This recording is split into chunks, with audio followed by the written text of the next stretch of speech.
Isang makasaysayang hakbang tungo sa kapayapaan at pagbabagong buhay ang isinakatuparan sa lalawigan ng Oriental Mindoro matapos ilunsad ang programang kapatiran ng mga dating rebelde na layong tulungan at bigyang bagong pag-asa ang mga nagbalik loob sa pamahalaan.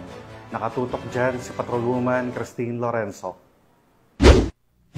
Isang makasaysayan at makahulugang hakbang para sa kapayapaan at pagkakaisa ang sinagawa nitong Hulyo taong kasalukuyan sa Tamaraw Hall ng Oriental Mindoro Provincial Capital sa pamamagitan ng formal na paglulunsad ng kapatiran ng dating rebelde Mimaropa o Kadre Mimaropa sa temang Reconciliations and New Beginnings.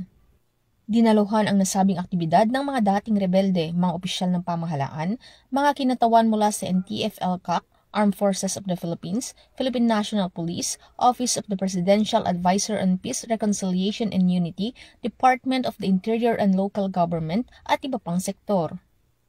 Layunin ng Kadre Mimaropa na mapalakas ang ugnayan ng gobyerno at mga dating rebelde upang sama-samang isulong ang kapayapaan, kaunlaran at tunay na pagkakaisa sa rehiyon.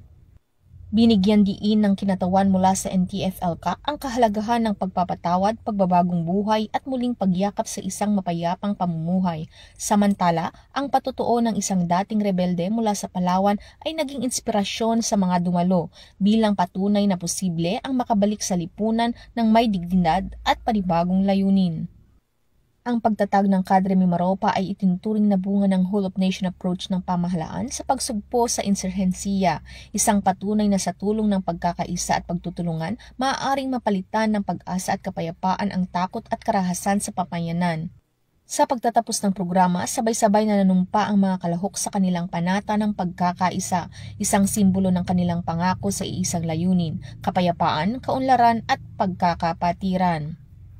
Mula dito sa Home of the Police Eco Warriors, Calapan City, Oriental Mindoro, ako ang inyong PNN correspondent, Patrolwoman Christine Lorenzo, alagad ng batas, tagataguyod ng balitang pulis.